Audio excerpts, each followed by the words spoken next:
Hello my lovely student, this is Mansi. Welcome back to the channel. Now we are on the third question of exercise 10.2. The question says, if tangents PA and PB from a point P to a circle with center O are inclined to each other at angle of 80 degree, then POA is equal to. So इसमें हमें figure बनानी पड़ेगी और जहाँ भी figure बनानी, क्योंकि मैं अगर सर्कल बनाती हूँ ना तो वो बहुत टेढ़ा मेढ़ा बनता है, इसलिए मैं यहाँ से कर लेती हूँ ताकि थोड़ी सी फिगर हमें अच्छी मिल जाए. यहाँ पे हमारे पास सर्कल आ जाएगा, इसको थोड़ा सा कर लेते हैं छोटा, लाइक दिस.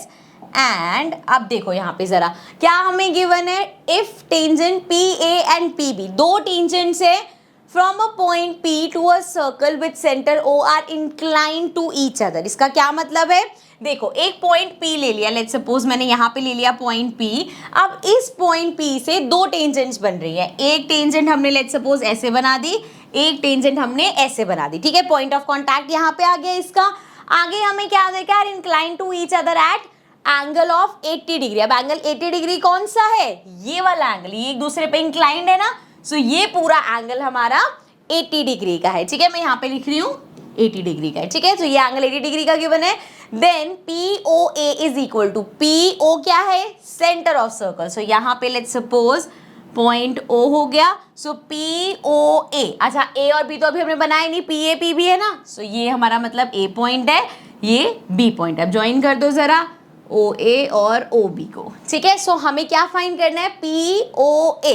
इसको भी ज्वाइन करते हैं, विच मीन्स ये एंगल जो है ये हमें करना है फाइन. क्लियर, समझ में आया.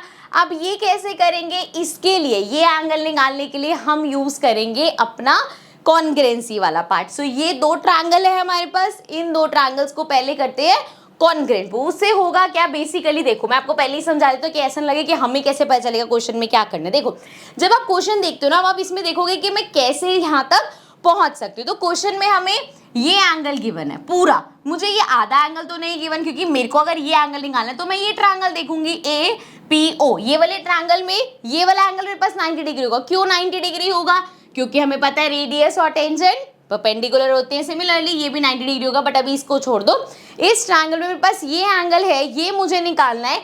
अगर मेरे पास ये एंगल आ जाए तो मैं आराम से निकाल सकती हूँ, करेक्ट.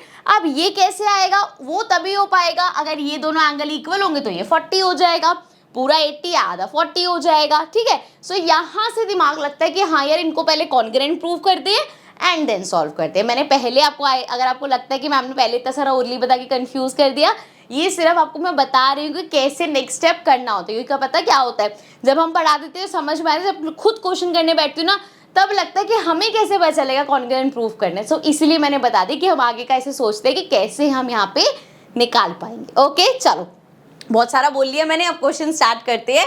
सो कलर चेंज कर लेते हैं. We have in triangle AOP या POA ऐसे लिख लेते हैं, POA and triangle POB.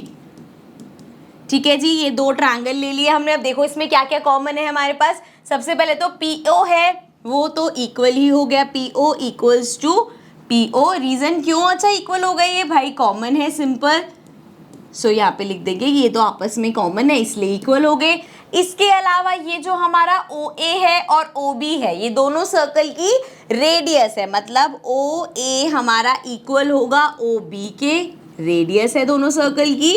And उसके बाद ये जो हमारी दो टेंजेंट्स है PA और PB, हमें पता है अगर एक एक्सटर्नल पॉइंट से दो टेंजेंट्स बनती हैं तो वो आपस में इक्वल होती है. ये हमारी थ्योरम 10.2 है. सो यहाँ पे हम लिख सकते हैं PA इक्वल्स टू PB होगा, बिकॉज आप पूरा लिख देना, मैं यहाँ 10.2 लिख रही हूँ.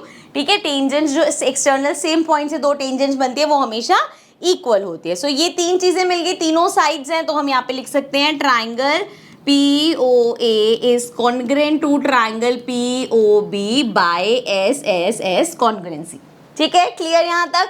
अब अगर ये दो ट्राइंगल कॉन्ग्रुएंट है तो मैं यहाँ पे बोल सकती हूँ कि ये आधा एंगल और ये आधा एंगल इक्वल होगा, मतलब एंगल P नहीं A, angle APO is equal to angle BPO.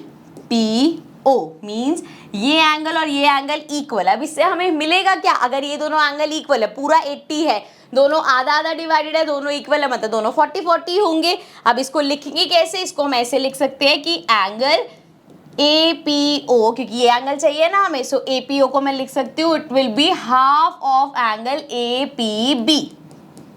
समझो जरा मैंने क्या लिखा, ये जो एंगल है इस पूरे एंगल का हाफ होगा, ठीक है जी। सो APO हमें निकालना है, हाफ ऑफ पूरा APB करेंगे तो इंटू 80 हो जाएगा, कट कर देंगे, ये आ जाएगा 40 डिग्री। सो यहाँ से हमारे पास ये एंगल आ गया 40 डिग्री का। अब हमें पता है एंगल ए बता देंगे, एंगल ए हमारा 90 डिग्री होगा। रीजन के ये जो PA है ये परपेंडिकुलर होगी OA के, अगेन 10.1 थ्योरम हमारी कि जो रेडियस है सेम पॉइंट ऑफ कांटेक्ट है, टेंजेंट और रेडियस आपस में परपेंडिकुलर होगी, तो यहाँ से 90 डिग्री आ गया। अब अगर इस ट्रायंगल में देखूं मैं, ये एंगल 90 डिग्री है, ये एंगल 40 डिग्री है, ये एंगल आराम से हम निकाल सकते हैं अपनी एंगल सम प्रॉपर्टी से। So now in triangle APO में अगर हम बात करें angle A plus angle P, अब यहाँ समझ आना यार ये 40 डिग्री वाला है, ठीक है। So angle A plus angle P plus angle O equal होगा 180 डिग्री। सो एंगल A हो गया 90 डिग्री प्लस एंगल P अभी हमने फाइंड किया 40 डिग्री प्लस एंगल O हमें निकालना है, this will be equal to 180। So ये हो जाएगा एंगल O इक्वल्स टू, इसको जरा प्लस कर लो, 9 13 हो जाएगा 130। सो 180 माइनस 130, सो 180 में से 130 माइनस करेंगे 50 डिग्री आ जाएगा, मतलब एंगल O हमारा 50 डिग्री का होगा। अब देख लो फर्स्ट ऑप्शन ये है, सो A ऑप्शन हो गया हमारा आंसर, ठीक है। थोड़ा सा नेक्स्ट लेवल क्वेश्चन था बट डिफिकल्ट नहीं है, जब आप प्रैक्टिस करोगे तो आपको इजी लगेगा। So this was the third question of exercise 10.2. Now we'll move to the next question, but in the next video, so I'll see you all in the next video, and if you haven't subscribed the channel yet, please make sure to subscribe the channel. Bye bye for now.